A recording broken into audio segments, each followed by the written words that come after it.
Bien amigos, empezamos con el segundo episodio de Sin Filtro, un lugar donde vamos a hablar claro y con la verdad, sin maquillaje. Hoy tenemos invitada a la primera candidata titular por Alianza Libre, la licenciada Carol Carlo. Bienvenida, licen Carol. Gracias, Led, gracias por este espacio y bueno, estamos aquí prestos a poder compartir nuestra propuesta, también hacernos conocer a la población, ¿no? Y que puedan tomar estos elementos que vamos a poder compartir ahora como una posibilidad para aportar por nosotros, apostar por Jorge Tuto Quiroga. Bien, licen, bienvenida. Es un gusto tenerla acá en el programa. ¿Quién es Carol Carlo? Carol Carlo es una pandina coijeña que ha podido, a partir del aporte de sus padres, del esfuerzo de sus padres, seguir una carrera en aquellos años, ¿no? Cuando salí del colegio. Pude estudiar una carrera que me encanta, soy socióloga de formación, soy mamá, soy hija también, tengo a mi mamá, gracias a Dios, que ahí está siempre conmigo, mi familia. Eh, y aquí podría decir una andina muy comprometida con nuestro departamento y ahora mucho más porque estoy asumiendo este desafío de representarlos en el Congreso, específicamente en el Senado. Yo pienso que soy una persona que cuando se compromete con algún cargo, alguna función, trato siempre de cumplir la cabalidad con mucha responsabilidad, con mucho compromiso y creo que ahora no va a ser diferente. ¿Por qué tomó la decisión de ser candidata al Senado? ¿Qué fue lo que la motivó? Bueno, primero yo quiero compartir, ¿no?, con la ciudadanía que realmente nunca estuvo en mis planes, yo nunca pensé tener una candidatura, nunca pensé menos, ¿no?, una candidatura al Senado. Pero yo pienso, y porque lo que soy cristiana también, pienso que es una oportunidad, la voluntad de Dios que me puso en este camino. Eh, yo me caracterizo por querer aportar, ¿no? Desde donde he estado, en los diferentes cargos, funciones que me ha tocado desempeñar en mi vida profesional, siempre me he exigido, ¿no?, para poder hacer las cosas bien. Entonces ahora se me dio esta oportunidad, ¿no? Cuando me hicieron la propuesta no fue fácil tomar la decisión porque podría decir que yo tengo una estabilidad, ¿no? Mis responsabilidades familiares ya no son tantas, tengo un hijo mayor, independiente, tengo una estabilidad laboral, soy docente ya por muchos años en la universidad, entonces eh, no fue fácil tomar la decisión, pero por otro lado también yo había decidido en estas elecciones ponerme a trabajar políticamente, poner a disposición ¿De qué manera? mi apoyo, mi experiencia, gente que me conoce, que puede confiar en mí para contribuir a hacer realidad un proyecto, ¿no? Un proyecto político, un proyecto de desarrollo para nuestro departamento Un apoyo más técnico y entonces. un apoyo más técnico, ¿no? Entonces yo me presenté, yo puedo decirlo así, como obrera, para trabajar, para caminar, para hablar con las personas, para compartir la propuesta. Esa fue mi principal motivación. ¿Y por qué eso? Porque pienso que nuestro país está viviendo un momento muy importante, muy particular. Yo pienso que es el momento así decisivo para lo que va a ser la vida de nuestro país y de nuestro departamento. Va a incidir mucho en la vida, no solamente de las personas que están ahora conduciendo, que están trabajando, que están conduciendo la vida política de nuestro departamento y de nuestro país, sino en la vida de las siguientes generaciones, de los jóvenes, de los adolescentes, de los niños, ¿no? Entonces usted, Así como vemos nuestra sociedad con una crisis económica, una crisis moral inclusive, porque muchos de los valores se han cambiado y no hay respeto ni a la vida siquiera de las personas, ¿no? Las personas están siendo consideradas como objetos, no como sujetos. Entonces todo eso me llevó a asumir una posición mucho más activa ahora y bueno, por consecuencia vino esta oportunidad para poder presentarme a asumir esta posición, ¿no? Entonces las cosas se fueron dando, usted no lo buscó necesariamente el cargo, digamos, o la postulación. Jamás, jamás. Yo soy una de las personas que en este ámbito no buscaría, no iría a pedir una candidatura. Es más, nunca pasó por mi cabeza ser candidata al Senado. Bueno, supongo que Alianza pues vio ciertas cualidades en usted que la invitó, ¿no?, a ser candidato en esta oportunidad. Bueno, es importante saber esta información, ¿no? Le pregunto ahora, ¿por qué decidió ir con Jorge Tuto Quiroga? Y no así tal vez con un Manfred, tal vez Samuel o un Andrónico. ¿Por qué justo Tuto Quiroga? Yo tengo una posición política, podríamos decir, desde muy joven, ¿no? Mi papá ha sido uno de los gladiadores en esa época de Acción Democrática Nacionalista. Yo he sido concejala municipal también por esta línea. Entonces siempre he estado, eh, aunque en algún momento de manera un poquito más pasiva, pero siempre he estado identificada con esta línea política. Entonces, y ahora mucho más por lo que decía, ¿no? Veo que Tuto Quiroga es el que nos plantea una propuesta mucho más clara, mucho más coherente. Yo veo en Jorge Tuto Quiroga un liderazgo de coherencia, ¿no? Porque estamos acostumbrados, o hemos visto en estos últimos años, de que se tiene un discurso, pero el accionar es totalmente diferente, ¿no? Entonces yo veo una persona muy coherente entre lo que habla, entre lo que plantea y entre lo que hace, ¿no? Entonces, yo estoy totalmente identificada con las propuestas que se están planteando y no quiero desmerecer a ninguno de los otros candidatos a la presidencia, pero yo tengo una línea y yo también me caracterizo por ser una persona consecuente. No estaría yo dispuesta a estar cambiando de la noche a la mañana, de ir a un lado, de ir al otro. No, yo creo que en eso yo también mantengo mi Que hoy coherencia. en día se ve harto, ¿no?, de las personas que están. Exactamente. Es bueno, es bueno. Bueno, sobre el punto que tocó el tema de propuestas, que es igual de importante, si bien vamos a llegar a una sección donde vamos a profundizar, pero creo que es importante saber cuál fue la propuesta principal que la motivó a decir es con Tuto del plan de gobierno que tiene.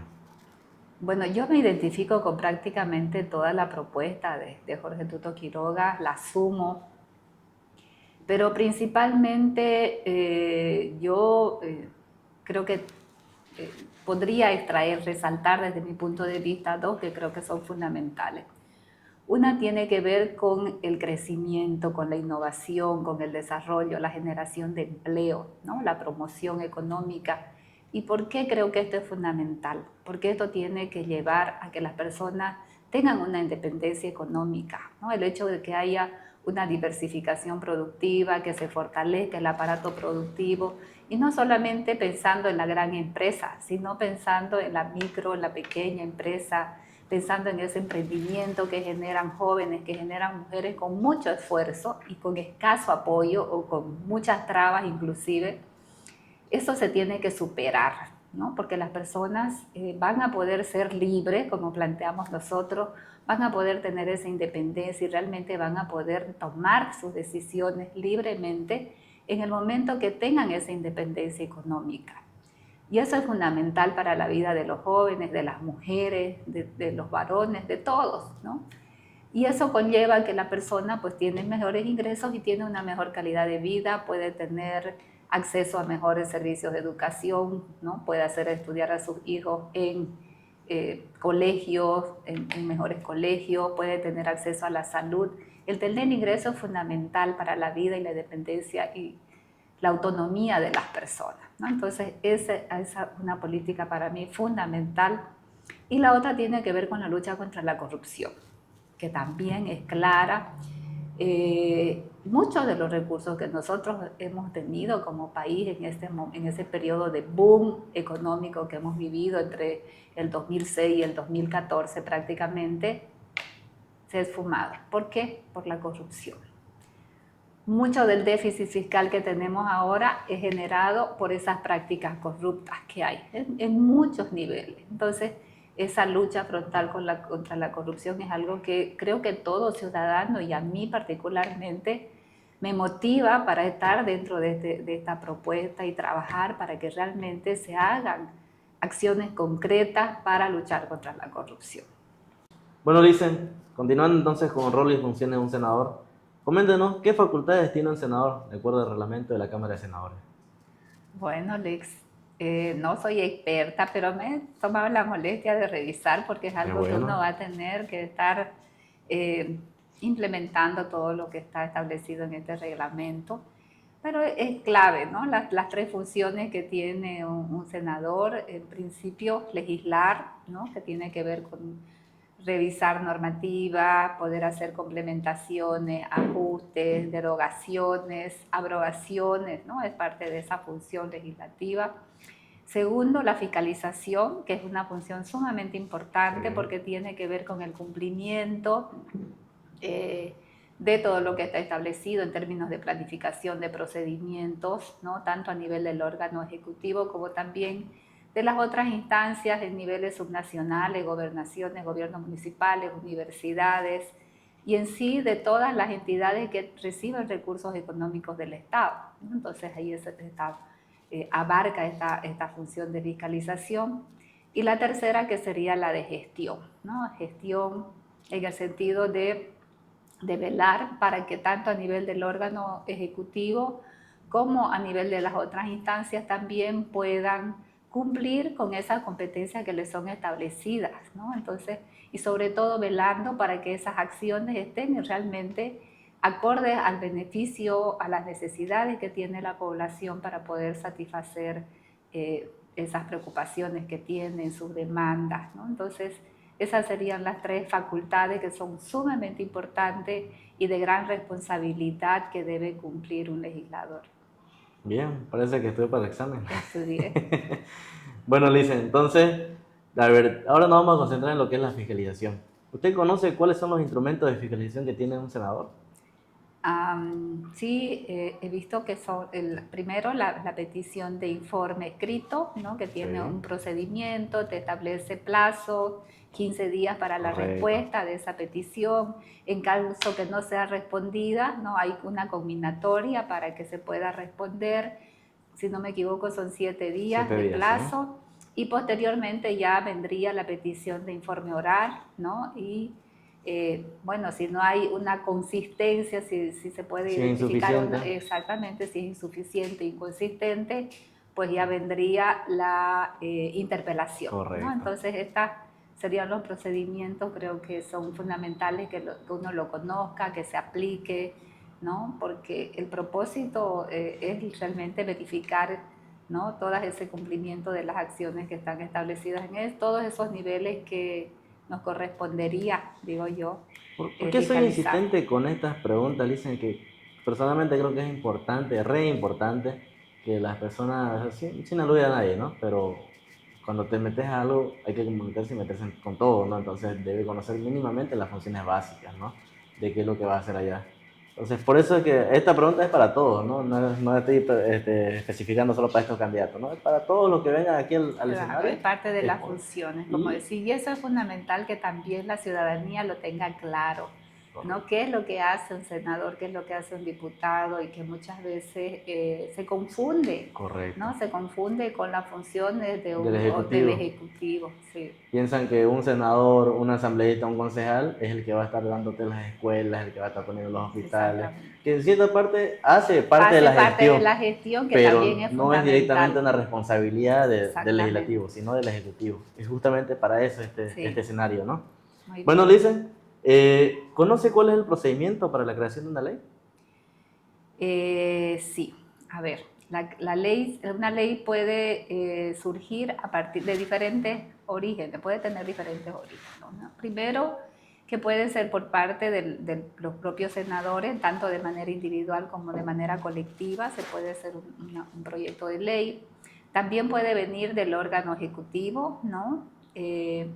También puede ser que venga de la Cámara de Diputados, ¿no? Pero a través de un senador que sea el que elabore el proyecto, un senador como proyectista, y también de entidades territoriales, gobiernos municipales, gobernaciones, ¿no? Para tratar temas específicos, ¿no? Entonces, esa sería la forma y bueno, tienen que presentarse en 3 ejemplares, eso pasa a revisión, ¿no? Para que y obviamente revisión de las comisiones. Las comisiones también pueden presentar propuestas de ley.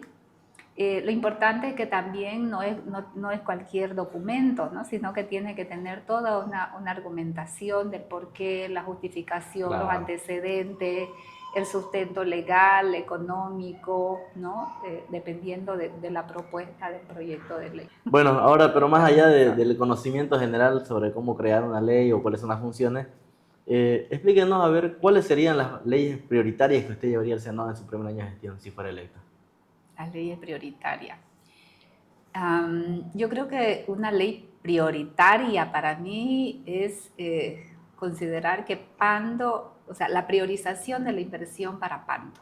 Una ley que priorice la inversión para Pando. ¿Y por qué? O sea, una ley así tan... ¿Es posible? ¿Lo analizó? Yo pienso que sí es posible. Y tenemos varios argumentos, ¿no? Pando ha estado postergado estos 20 años, pese a que hemos tenido recursos, pero no hemos visto mejoras sustanciales ni en infraestructura, ni en electrificación, infraestructura vial estoy hablando, ¿no? Si bien hay una inversión en el ámbito productivo, es una inversión que no es pertinente a las características de nuestra región, a los volúmenes de producción, ¿no? Entonces, prácticamente es una inversión que está ahí, ¿no? Al agua, podríamos decir. Entonces, yo pienso que tendría que haber una ley que priorice la inversión en Pando para poder dinamizar toda la propuesta que se está planteando a nivel regional. ¿Esto implicaría priorizar sobre otros departamentos? ¿Por qué no? ¿No? ¿Por qué no? Obviamente podríamos decir, pero no va a tener la prioridad porque Pando es pequeño, Sí, porque si hablamos de incidencia dentro de la asamblea, ¿no? Pero lo que estamos planteando y el propósito es que tengamos 2 senadores, que tengamos por lo menos nosotros, y la idea también es generar un pacto con los demás senadores, diputados que vayan a salir, de manera que generemos un bloque fuerte, que podamos de alguna manera establecer esas negociaciones en favor de nuestro departamento. Usted sabe que lo que significa el proyecto de ley que está proponiendo, que considero que es bueno, sí, pero eso implicaría sacarse la camiseta del partido y ponérsela de Pando. O sea, no solo ustedes, ¿no? Son los otros partidos que vayan a estar ahí. Es eso lo que yo planteo, lo he planteado en varias oportunidades. Yo creo que nosotros, en este momento, cada uno tiene su color político y obviamente porque estamos en una carrera todavía, ¿no? de candidaturas y todo eso, pero llegado el momento, toditos tendríamos que sacarnos esa polera de colores y ponernos nuestro color verde y blanco. ¿Usted cree que sea como posible? Departamento. ¿Confía en que los demás también apuesten por eso? Yo pienso que sí, que es posible. Tenemos que cambiar la visión, tenemos que dejar de pensar en colores para pensar como prioridad nuestro departamento. Y no estoy hablando en términos territoriales, estoy hablando en términos de la ciudadanía, de la población, que realmente espera un cambio. La gente que ahorita te dice, yo esperé que se mejoren las condiciones de vida y nada, no ha mejorado nada, cada vez estamos peor. Pensando en esa gente, tendríamos que priorizar la inversión y para eso se necesita el acuerdo de todas las fuerzas políticas que van a tener su representación en el Parlamento. Bien, bueno, le deseo mucho éxito con esa propuesta, que al final de cuentas es beneficio para el departamento, ¿no? Bueno, dicen, ahora sí... Pero perdón, yo quiero acotar otras porque la pregunta era bien, perdón. ¿cuáles? Perdón, ¿no? sí, tiene razón. Leyes? Adelante. Otra ley que creo que es fundamental tiene que ver con la zona franca, ¿no?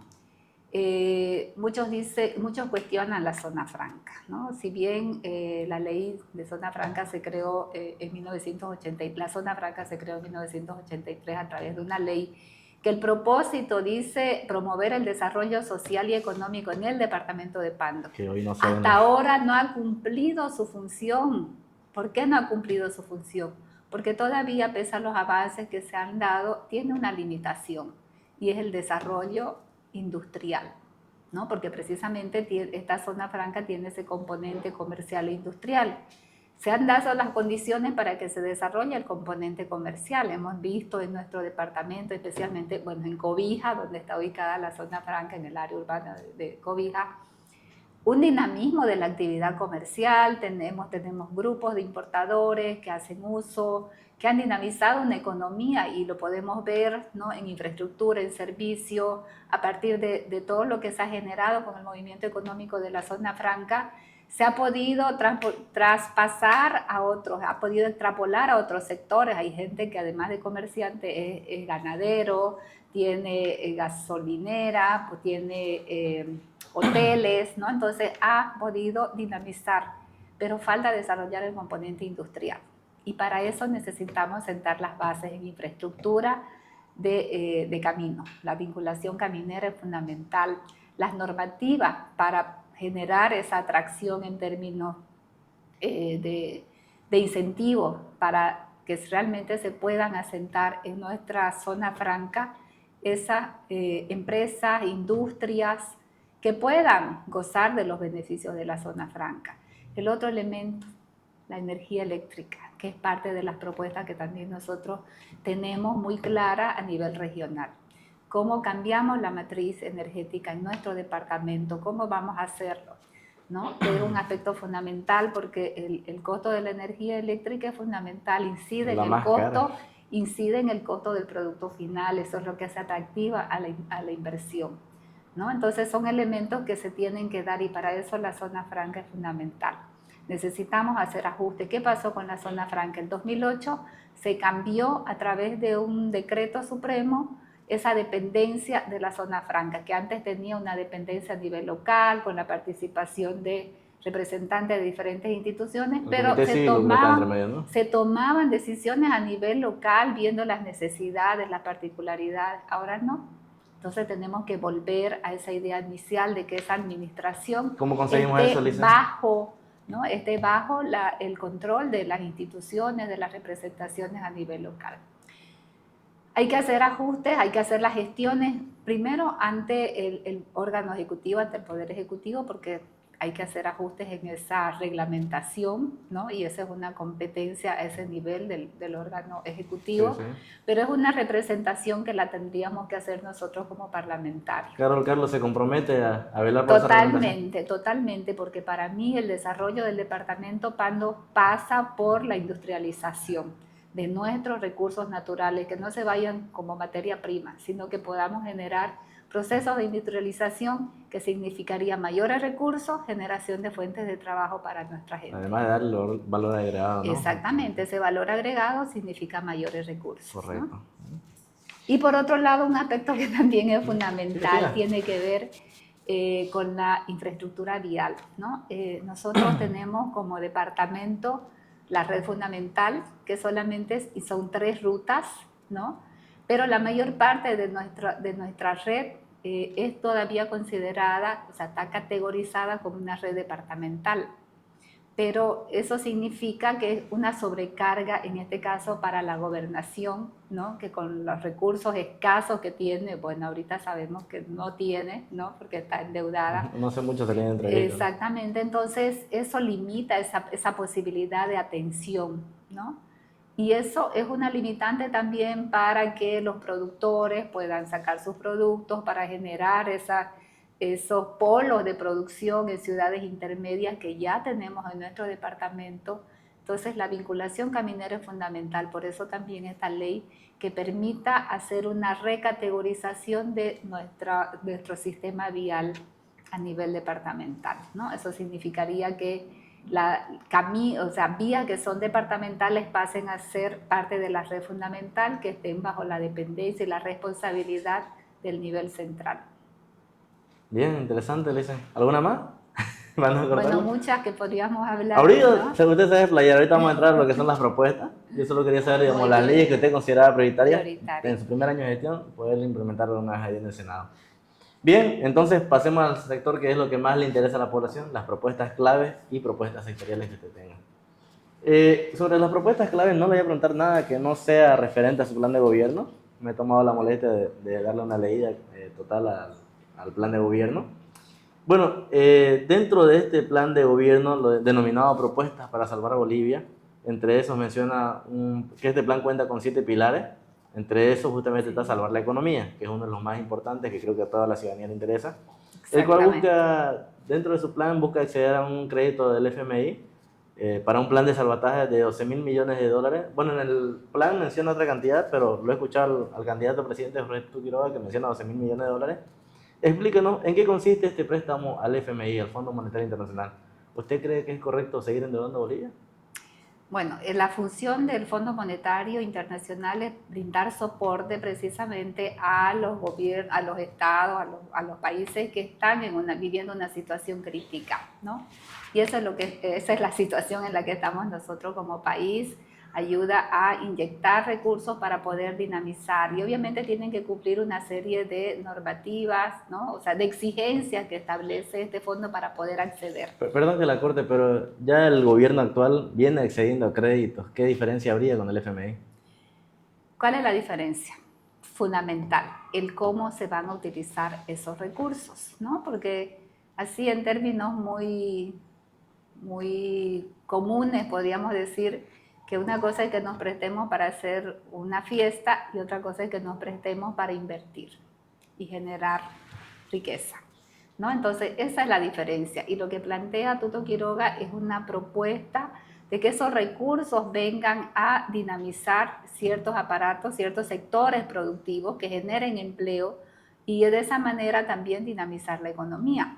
Por otro lado, el tener estos dólares, ¿no?, reduciría el impacto de la inflación, que eso es lo que se quiere, generar una estabilidad en términos del tipo de cambio, ¿no? También lo que se pretende con estos dólares es liberar a los usuarios, a la gente que ha puesto estos dólares en el sistema financiero, ¿no? El sistema financiero precisamente ahorita está enfrentando esa escasez de dólares para poder distribuir a sus usuarios, ¿no? Entonces, eso facilitaría, estabilizaría la economía, ¿no? Entonces, ese acceso a recursos y, como decía, fundamentalmente poder destinar a ciertos sectores que tendrían que empezar a producir de una mejor manera, siendo mucho más eficiente, que permita dinamizar eso de manera que volvamos a exportar en los niveles que estábamos exportando en ciertas áreas. Y por otro lado, también hay una demanda de dólares, ¿no? A nivel de las instancias ejecutivas. Por ejemplo, yacimientos, ¿no? Necesita de gran cantidad de dólares para poder comprar combustible. Sí, sí. Entonces, si no tenemos esos dólares, ¿cómo lo hacemos, no? Y eso es lo que Ahorita, está generando aprovechando la que tocó, inflación. la verdad pensaba hacerle esa pregunta más adelante, pero ahorita que habló del combustible, ¿va a seguir siendo subvencionado por el gobierno? La propuesta de Jorge Tuto Quiroga es precisamente ir, ¿no?, suspendiendo de manera gradual esa subvención. ¿Esto no puede Porque generar un sabemos, gasolinazo? un gasolinazo, por eso mismo se plantea que sea gradual, ¿no? Obviamente hay que hacerlo porque eso está incidiendo de manera muy drástica el déficit fiscal, ¿no? Porque ahí significa una gran cantidad de recursos que se tiene que destinar a esa subvención, ¿no?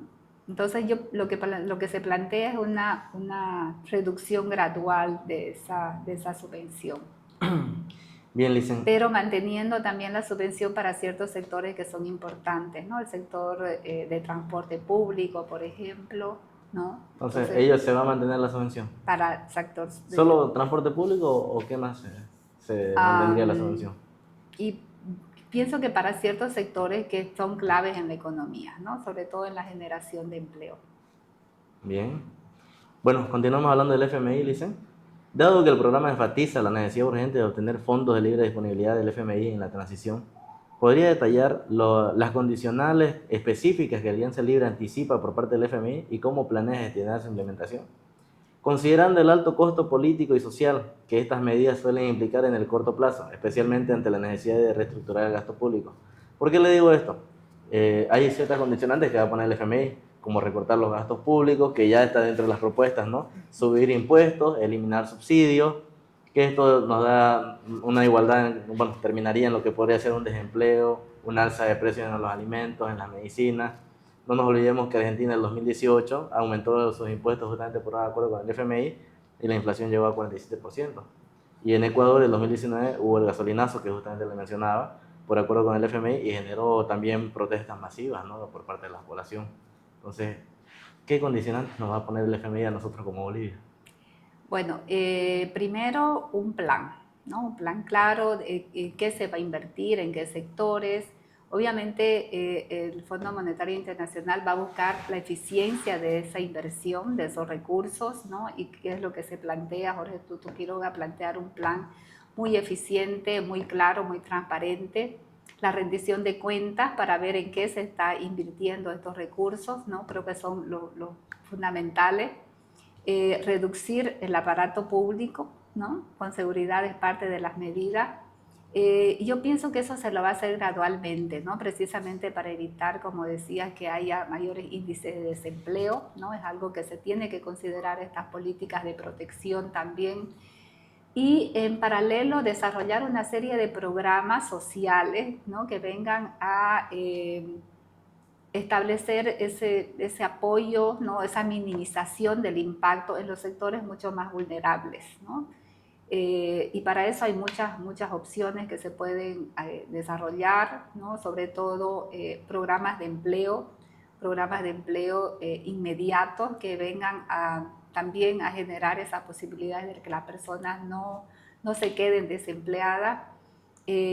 Políticas de apoyo como yo pienso que se van a mantener los bonos todavía, ¿no? Por lo menos en el corto tiempo hasta generar una dinámica económica productiva con mayor posibilidades de empleo, O sea, hay ¿no? posibilidad de levantar los bonos. Yo pienso que mucho más adelante, Primero ¿no? estabilizamos Primero y después vemos. estabilizamos, mantenemos los bonos y en algunos casos inclusive la misma propuesta habla de ampliar estos bonos, ¿no? La ampliación de los bonos. Pero yo pienso que también a medida que se va dinamizando la actividad económica, que se va generando más empleo, pues van a haber muchas posibilidades para que mejoren las condiciones de vida de la población. Ahorita que hablamos sobre el tema de los bonos, en el anterior programa justamente estábamos con la candidata igual por Unidad Nacional, la doctora Eliana, en el cual en su plan de gobierno ellos hablan de no tocar los bonos. Pero yo le preguntaba esto porque justamente hablan de reducir el gasto público, justamente manejan una política muy similar. Entonces, pero no nos olvidemos que estos bonos sociales, si bien son beneficiosos de alguna forma, ayuda a la población, aunque considero que es un aporte muy mínimo, pero representa pues, un gran gasto para el Un Estado, gasto ¿no? para el Estado. Son 6.552 millones de bolivianos que invierte el gobierno solo en 5 bonos sociales. Entonces, ¿cómo piensan contrarrestar esto para mantener justamente estos bonos sociales? Yo creo que más adelante hay que hacer un impacto, o sea, una evaluación del impacto, ¿no? De los bonos. ¿Por qué? Porque en algún momento también esto responde a una política mucho más prebendalista, podríamos decir, ¿no? Aunque también obviamente hay ciertos sectores de la población que merecen tener ese bono, entonces hay que hacer un análisis mucho más minucioso Claro, es de cuáles son delicado. los sectores vulnerables, cuáles son los sectores que requieren realmente tener esa asistencia, esa cobertura de los bonos y cuáles sectores de la población no necesitan porque tienen un ingreso, porque tienen una renta, porque tienen otros soportes, ¿no? En términos económicos y sociales que no meritarían ser parte de los beneficiarios de estos bonos. Entonces, hay que pensar en una política de asistencia, pero mucho más eficiente y mejor orientada hacia los sectores más vulnerables. Entonces nos quedamos con que en un inicio no se tocan los bonos y sería una evaluación posterior. Exactamente. Muy bien. Bueno, pasando a la siguiente pregunta entonces. Eh, Proponen repartir acciones de YPFB, Entel, que esto lo denominan como la propiedad popular, ¿no? Y otras empresas estatales a la población. Pero ¿cómo piensan evitar que una vez estas propiedades sean transferibles, estas acciones terminen en manos de grupos económicos extranjeros? ¿No va a generar desigualdad de grupos sociales? Bueno, la propuesta dice para todos los bolivianos mayores de 18 años, ¿no? Sí. Inicialmente eso se tiene que dar bajo ciertas condiciones y la condición es que sean intransferibles y eso lo dice claramente en la propuesta, En un ¿no? inicio.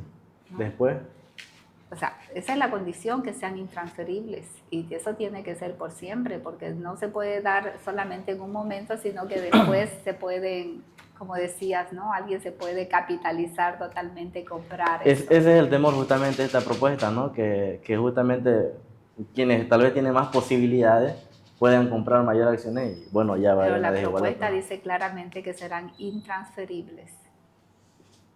Ya, muy bien. Entonces se queda con el transferible.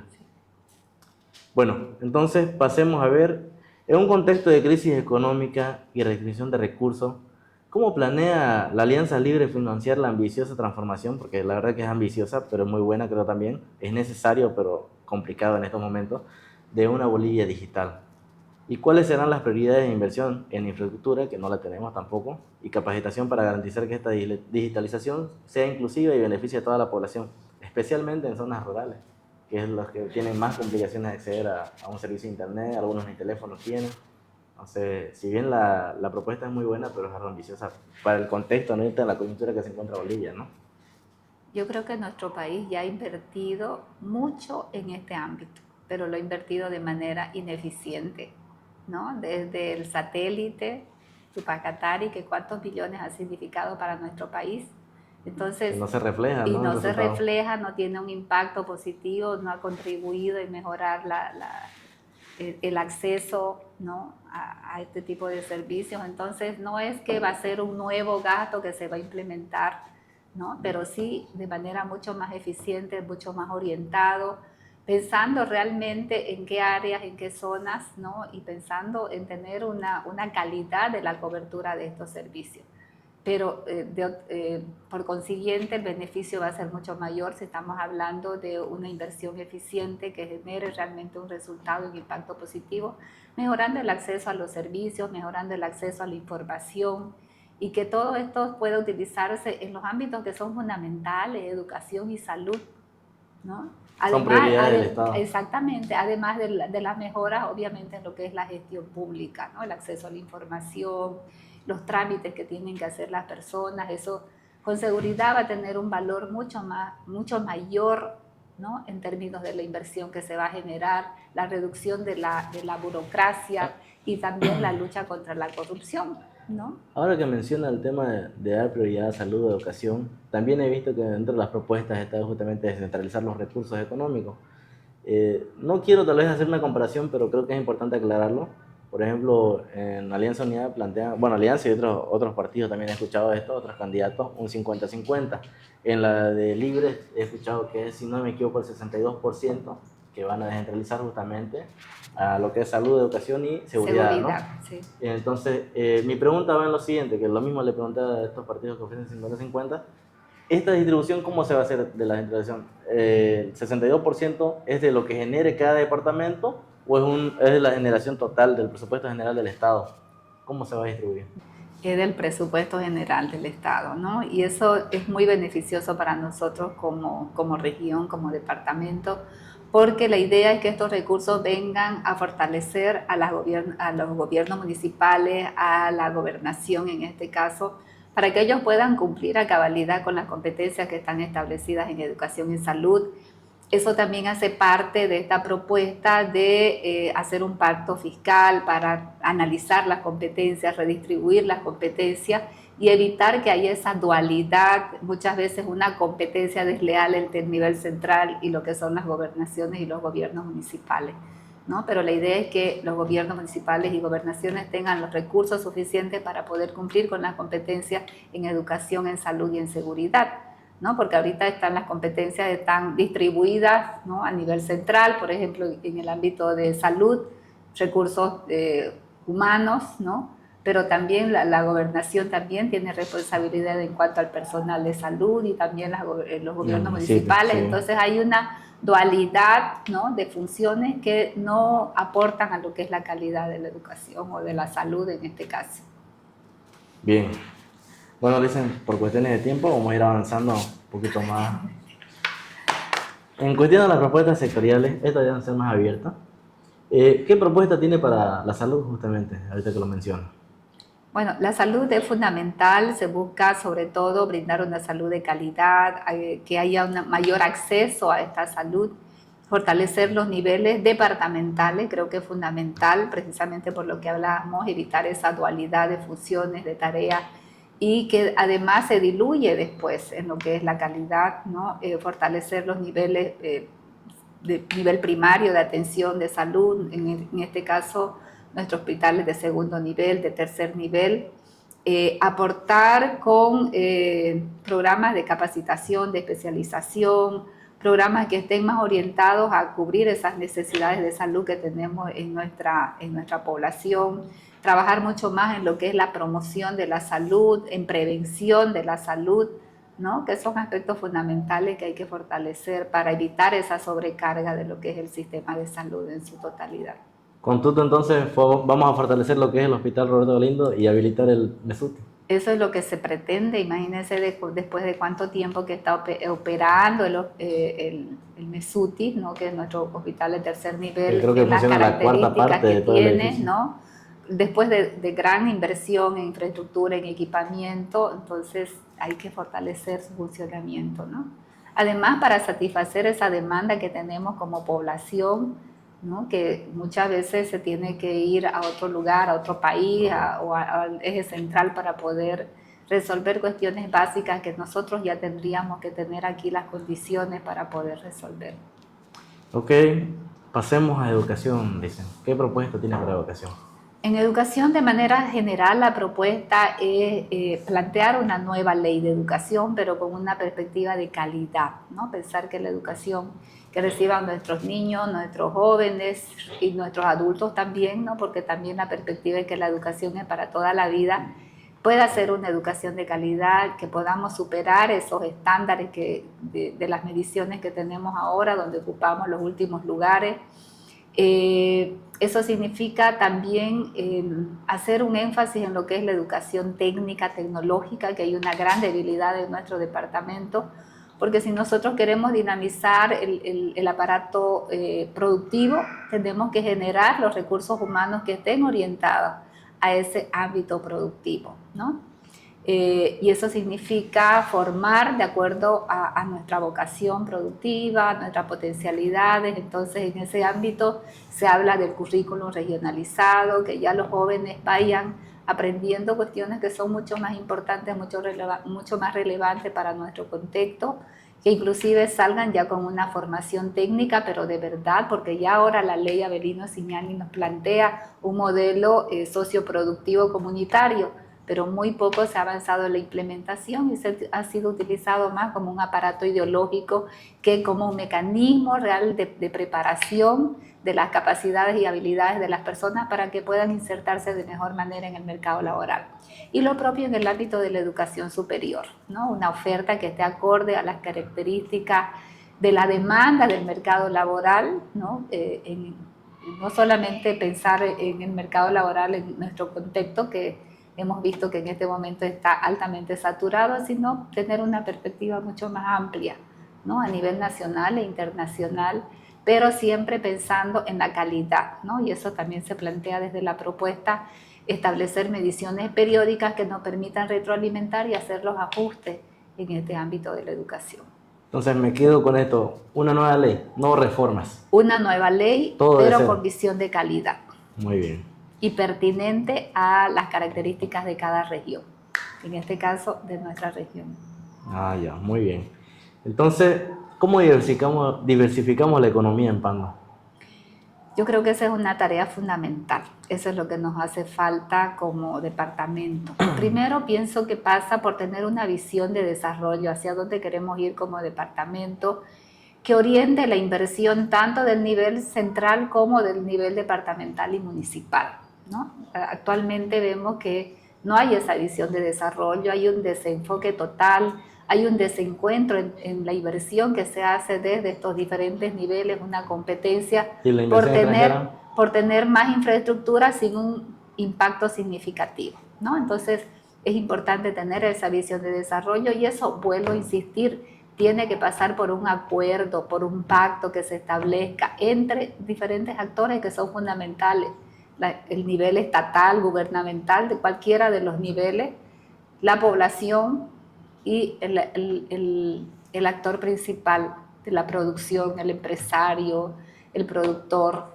¿no? Los que mueven la economía. Exactamente, el que mueve la economía. No podemos pensar en dinamizar la economía si no hay una articulación entre esos diferentes sectores, pero con una visión clara. Y para eso es fundamental que el gobierno cumpla con su tarea, generar las condiciones, tener carreteras en buen estado, tener energía eléctrica, tener unas normativas claras que permitan que la persona tenga esa seguridad jurídica de su inversión, ¿no? Que tengan leyes claras en términos del trabajo, las normativas laborales, para desarrollar un trabajo decente que cumpla también, ¿no? Con que cubra todas esas necesidades que tiene el trabajador, ¿no? Entonces, esa es parte de la función del aparato público. Mencionaba energía eléctrica y ya un poco nos explicó sobre el tema de la propuesta de energía eléctrica. Menciona que es justamente unirse o bueno, conectarlo con Brasil, ¿no? ¿Hay acercamiento ya con Brasil? En este momento, bueno, lo que se conoce es que hay una propuesta ya inclusive de ENDE que está avanzando en empezar a trabajar una propuesta, pero, ¿no? Precisamente, eso es lo que tenemos que considerar. ¿Cuál es el sistema que tenemos nosotros de generación de energía? Y ante una inminente crisis energética, que no tengamos diésel, ¿qué vamos a hacer nosotros, ¿no? Entonces eso está ya haciendo que se busquen las alternativas y para nosotros la propuesta es bien clara. La vinculación, la articulación con el sistema de Brasil, ¿no? La energía eléctrica que se genera a partir de las hidroeléctricas de Jirau y San Antonio, que es una energía limpia, que es lo que se plantea ahora a nivel global con este tema del calentamiento global, la protección del medio ambiente, y una energía mucho más barata, además que en términos de ejecución nos permite pensar que va a ser en un menor tiempo, ¿no?, que lograr una articulación con el sistema interconectado nacional, porque está muy lejos, está muy distante, significaría muchos años más de espera para poder lograr esa conexión. ¿En cuánto tiempo cree que podamos conectar a Pando con Brasil? Yo pienso que las gestiones se tienen que hacer inmediatamente y ese es el planteamiento y ese es el compromiso de alguna manera que ya lo asumió Tuto Quiroga, porque él ya conoce esta posibilidad, entonces es algo que se puede hacer inmediatamente a partir del establecimiento de las relaciones diplomáticas para empezar a trabajar estos temas. Obviamente requiere de una inversión, ¿no?, para generar plantas que permitan hacer esa conversión de voltaje, de frecuencia, ¿no? Y obviamente los recursos, pero existe la voluntad política, que eso es lo más importante, porque muchas veces en nuestro departamento se ha tenido recursos, pero no la voluntad política para hacer las cosas y hacerlas bien. Bien, Licen. Carreteras.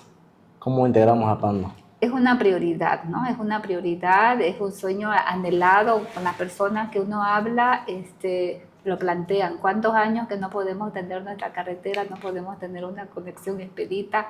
Y eso es fundamental, no solamente para transitar, pero eso incide en el costo de los productos, ¿no?, que nos llegan. Eso incide en la posibilidad de inversiones en nuestro territorio, inversión privada, ¿no? ¿Por qué? Porque la gente no lo ve atractivo, porque los costos, ¿no?, de transporte son muy altos después para poder llegar a los puertos, ¿no?, y generar la distribución. Perdón, entonces, en muchos ámbitos tiene incidencia el estado de la infraestructura vial. Se conoce que hay un compromiso, ¿no?, por parte de Alianza Libre en cuestión de carreteras, que bueno, casi todos los partidos veo que están prometiendo esto. Pero, ¿hay alguna solución a corto plazo? Porque no nos vamos a mentir, esto va a llevar su tiempo, ¿no? Entonces, a corto plazo, ¿cómo garantizamos la transitabilidad de los empresarios, de las personas que quieren viajar, ya sea para venir o ir a otro departamento? Bueno, hay que hacer un análisis minucioso de cuál es el estado, pero del estado de esta ruta, ¿no? Lo que se conoce es que falta concluir ciertos tramos dentro de este tramo más amplio que es Porvenir Puerto Rico, ¿no? Sabemos ya hay un gran nivel de avance, pero hay muchos tramos que todavía están inconclusos. Entonces, hay que concluir, hay que ver, las empresas ya están trabajando, han retomado nuevamente el proceso, ¿no?, de trabajo en este tramo, pero hay otros tramos que todavía están pendientes. Entonces, por eso yo planteo la priorización de la inversión en Pando, porque realmente pasa por una priorización de recursos. Sería como el FMI en Pando. No hay una varita mágica que diga de aquí mañana ya va a estar la carretera si no se prioriza la inversión. Claro, no hay nada que se haga sin recursos. Exactamente, ¿no? Los recursos son fundamentales, pero los recursos administrados de manera eficiente, ¿no? Porque eso es lo que hay que analizar, cuánto de recursos ya se ha invertido en esta carretera, ¿no? Y cuánto realmente Claro. se ha logrado avanzar, Y ¿no? eso es re importante, ¿no? Porque no es que no haya habido inversión para la carretera. Inclusive existe una deuda actualmente. Lo que no se ve es la carretera. Exactamente, ¿no? La gobernación endeudada, que no es una competencia departamental, y eso es fundamental que también se quede claro, ¿no? Porque esta es una red fundamental, debería ser una competencia, una responsabilidad netamente de la instancia nacional, ¿no? Que aquí la gobernación tiene su cuota parte de responsabilidad, sabiendo que no es su competencia y además que no tiene los recursos suficientes para cubrir con ese compromiso. Entonces, hay que hacer una priorización de la inversión, ¿no?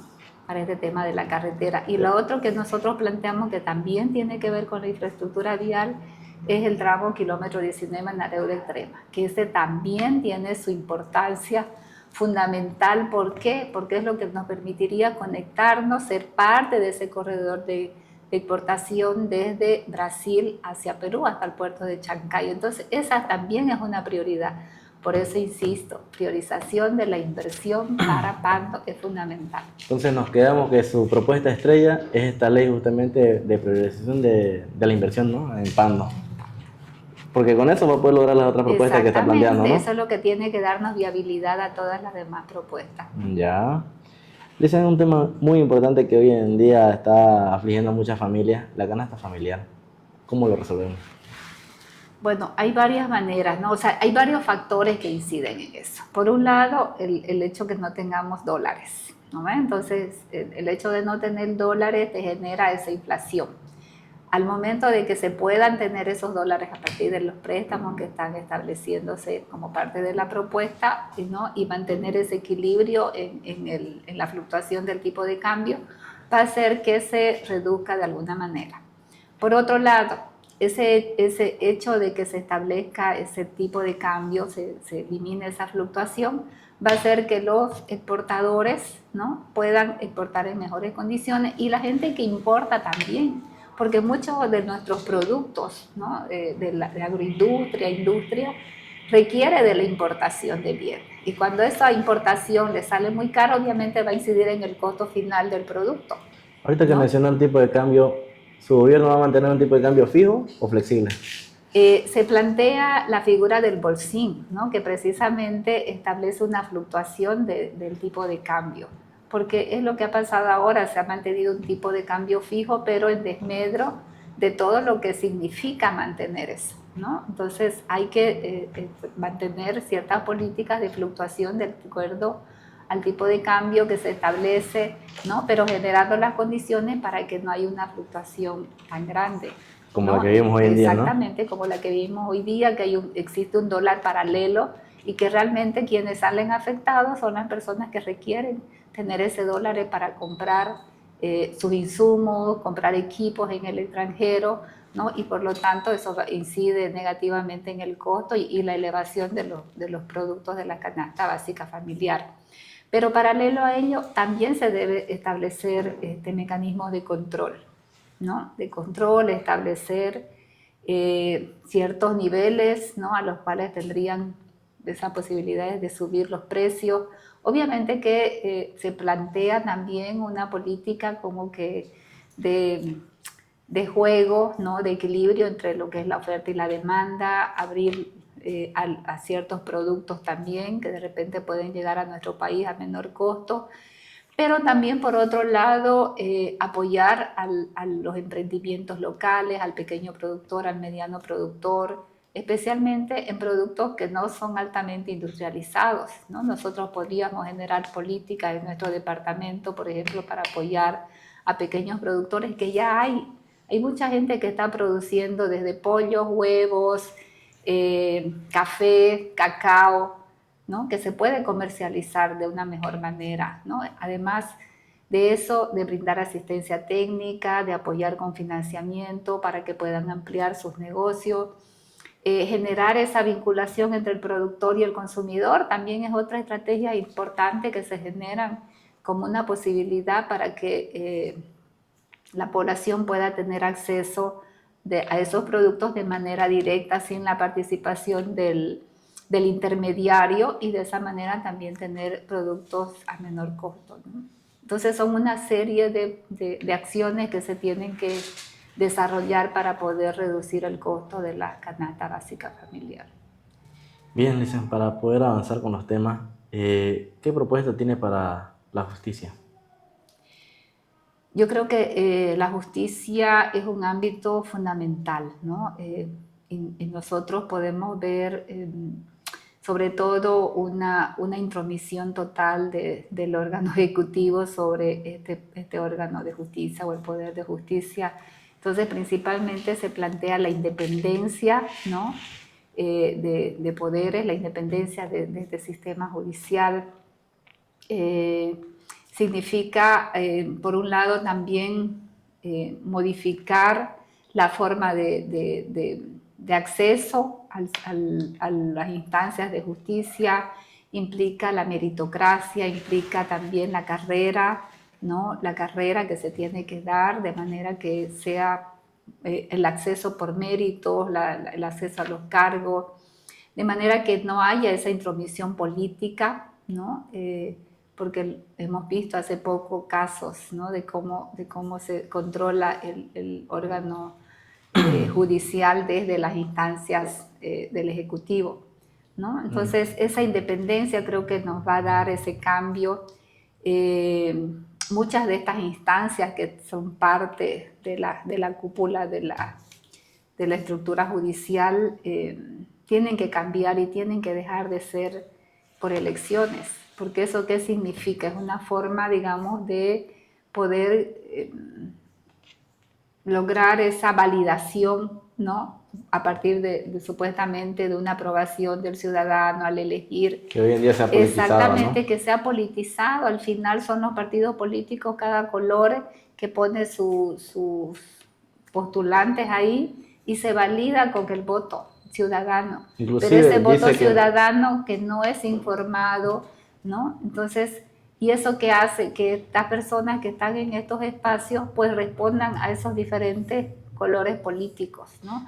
Cuando debería ser un proceso de selección por méritos, por currículum, personas idóneas, ¿no? Meritorias. Entonces tiene que cambiar esa lógica, ¿no? Si realmente queremos una justicia totalmente imparcial, tenemos que quitar esa forma de elección, sino que sea por designación, como dije, considerando estos criterios de ser éticos, responsables, meritorios, ¿no?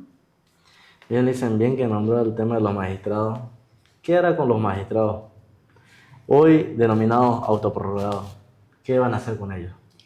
Bueno, la propuesta plantea de que se tiene que hacer un cambio, ¿no? En la forma, como decíamos, de designación, pero los que están ahora lo que tendríamos que hacer es plantear unas elecciones de manera inmediata para poder completar, en el caso nuestro, por ejemplo, como departamento, ¿no? Claro, que no hemos cuando podido no tuvo llevar elecciones. adelante exactamente, entonces promover las elecciones para poder completar. Como para terminar este para ciclo, ¿no? terminar este ciclo, cerrar este ciclo y hacer una revisión, un cambio, ¿no? De la forma de designación de estos Le pregunto magistrados. algo muy importante. ¿Respaldaría usted un juicio de responsabilidades contra un alto magistrado si encuentra indicios de delito? Claro que sí, ¿no? Claro que sí.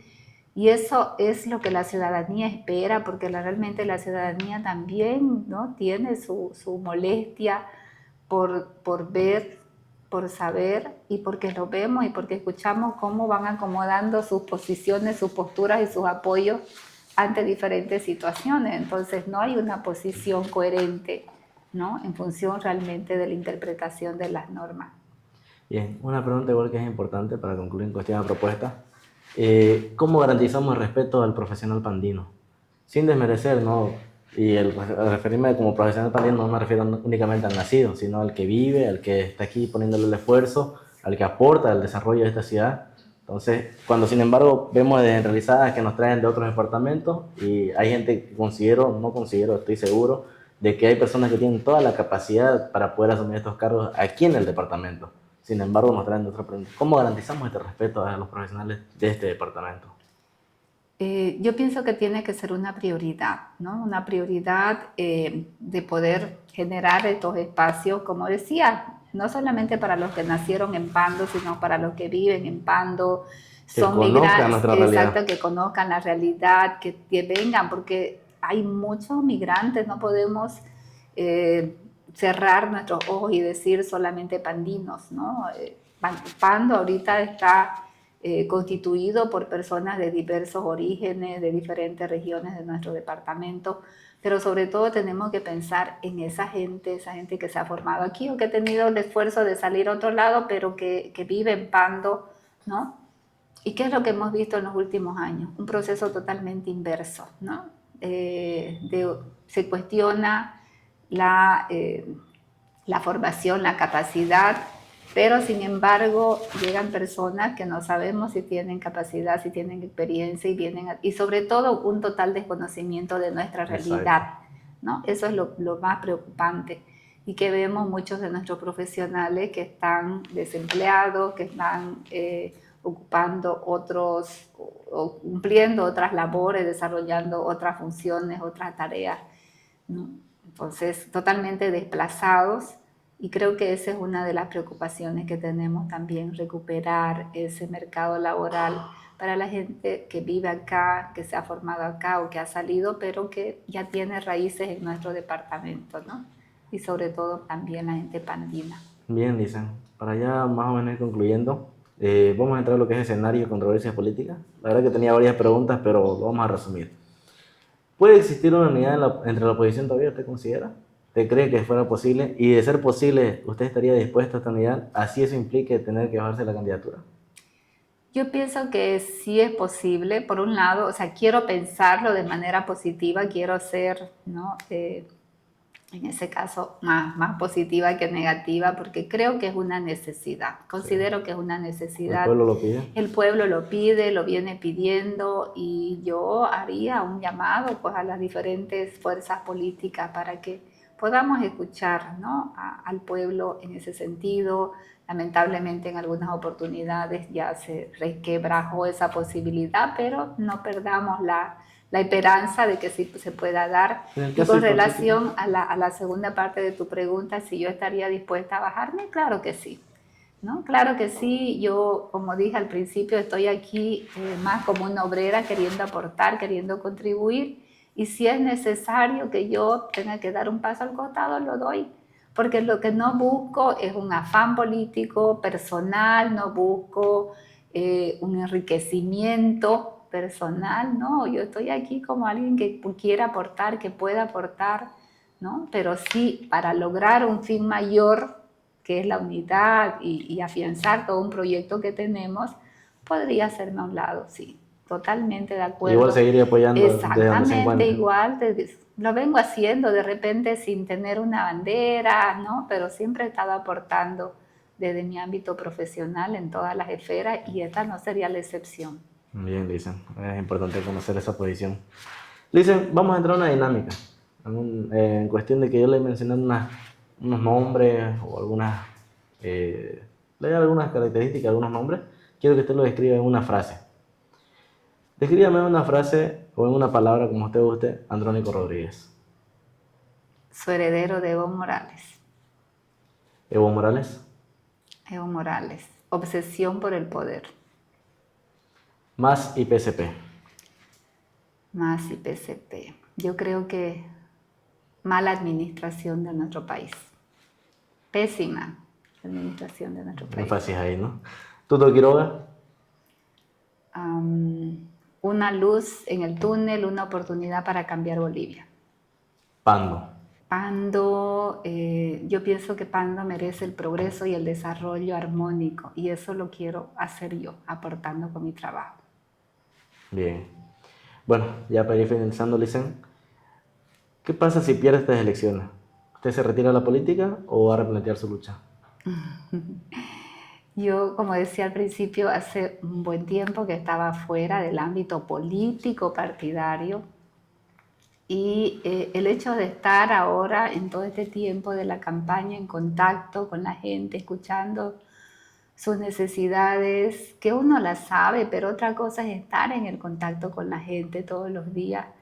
Yo creo que me ha generado otra vez esa posibilidad de mantenerme sí en la política, entonces yo creo que no me quedaría al margen, pero buscaría la forma de aportar de otra manera, desde las posibilidades que se den, pero precisamente con ese propósito, ¿no? De aportar, de contribuir, porque creo que hay mucho por hacer en nuestro departamento, ¿no? Y muchas veces uno trata de mantenerse al margen, pero a veces cuando estás afuera no puedes hacer muchas cosas, cosas que las puedes hacer cuando estás dentro.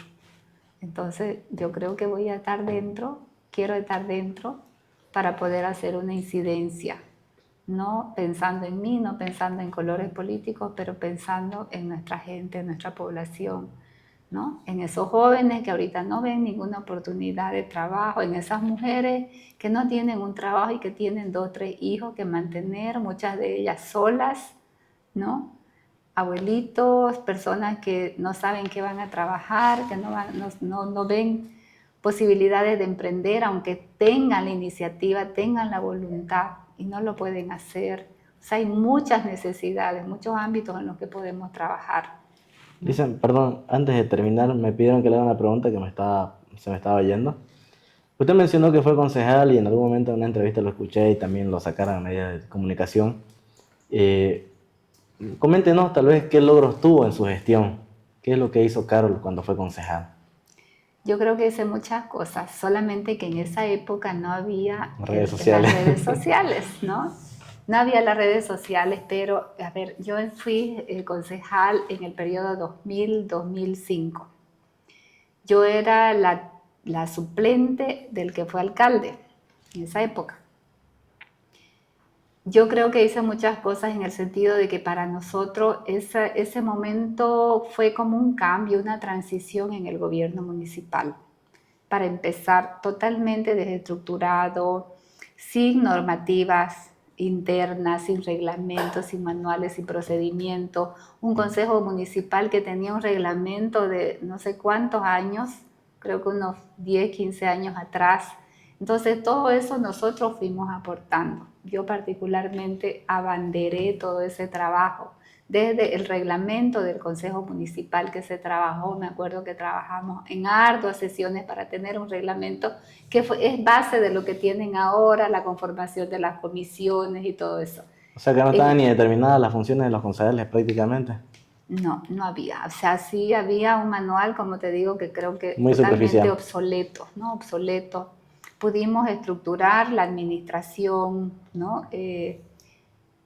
Fue un momento, creo yo, de ajuste, de estructuración, tanto de las normativas, inclusive ejecutiva, porque nosotros trabajábamos a la par del órgano ejecutivo, no había esa separación entre solo hago las funciones legislativas. Sí, antes Yo considero que una de las comisiones más importantes, obviamente las otras también son importantes, pero la Comisión de Desarrollo Institucional siempre la lideré yo en el periodo que yo estuve de concejal. Hemos hecho muchos cambios, ¿no? Nosotros en esa época teníamos el apoyo que también se logró a partir de la Asociación de Municipios, que eso también es otro aspecto importante. Y en esa época se implementó el proceso de gestión municipal participativa que implicaba una serie de espacios donde la ciudadanía podía definir sus proyectos, ¿no? Habían lo que se llamaban los encuentros de planificación, las cumbres donde las personas iban, los representantes iban y ponían sus demandas, se hacía una priorización, con eso se construían los planes operativos. Luego se generaban estos encuentros de rendición de cuentas. Entonces, toda esa implementación de esos modelos de gestión participativa se dieron en ese momento, ¿no? Es como que ustedes pusieron las directrices. Las bases y las directrices de lo que ahora es la gestión municipal. Y eso fue con mucho trabajo y como digo yo, no había esa separación entre las funciones legislativas y las ejecutivas. Nosotros trabajábamos aportando a esa construcción y consolidación de la instancia ejecutiva también. Y otro aspecto fundamental, en esa época todavía los concejales podíamos ser presidentes de la Asociación de Municipios de Pando y yo fui presidenta de AMDEPANDO por 2 gestiones. Ah, sí, precisamente, y eso significó apoyo no ¿Qué gestión, solamente disculpe? para el 2000, ha debido ser el 2002, 2003, hasta el 2004, ¿no? Hasta el 2004 estuve como presidenta de Andepando. Qué bien. Y en la segunda gestión por aclamación, ¿no? En esa época, y apoyamos bastante, no solamente al gobierno municipal de Cobija, a través de Andepando se pudo apoyar la gestión de todos los gobiernos municipales, todos implementaban estos modelos de gestión municipal participativa, que fue fundamental para consolidar el apoyo y la participación social en estas instancias, ¿no? Lastimosamente se ha perdido todo eso ahora con estas nuevas gestiones donde viene más una imposición hacia el ciudadano ya no define, ¿no? Ya no hay esa participación, ya no hay esa rendición de cuentas como se tenía en su momento, ¿no? Prácticamente todo eso ha perdido. Me acuerdo que en esa época, para hablar de cosas así más concretas, me acuerdo que gestionamos lo que ahora son estos centros infantiles comunitarios, que en su momento también tuvieron una fuerza importante, ¿no? Centros de atención donde se brindaba una atención integral a los niños. Eso también fue parte de nuestra gestión, me acuerdo. Una cuestión muy particular que me da pena ver el estado en que está fue ese parque ecológico. Fue una gestión netamente mía, ¿no? En esa época tenía contacto con la ONG Herencia. ¿De cuál parque ecológico estamos hablando? El parque ecológico que está al lado del arroyo Bahía, ¿no? Fue una gestión que se hizo con la ONG Herencia para poder delimitar, se hicieron un estudio que permita justificar la creación. De asentamientos, ¿no? Exactamente, ¿no? Me acuerdo bien que se establecieron acuerdos, inclusive con las Fuerzas Armadas para que puedan ayudar. Y quedó en nada y da pena, ¿no? Entonces, muchas cosas así concretas. En esa época también se hizo un proyecto de denominación de calle. En esa época fue cuando también se hizo la redefinición del área urbana de la ciudad de Cobija, porque antes el área urbana era solamente hasta el kilómetro 2, ¿no? Y de ahí en esa época fue que se amplió hasta el kilómetro 19. ¿Por qué? Porque la zona franca tenía como cobertura el área urbana de la ciudad. Y en ese caso no llegaba hasta allá. ¿Por qué llega hasta el kilómetro 19? Porque se modificó el área urbana de la ciudad de Cobija. Y fue en ese periodo. Entonces son muchas cosas que se han hecho. Hay recorrido. Pero como digo, no había redes sociales que se difundan, ¿no? Como se difunde ahora. Lo bueno es que tiene la experiencia, ¿no? Ya las bases las tiene. Entonces, mal que mal, ya está yendo con una experiencia base para el Senado, ¿no? Entonces, confiamos que las personas que le vayan a depositar el voto de confianza, pues realmente se devuelva con resultados, ¿no?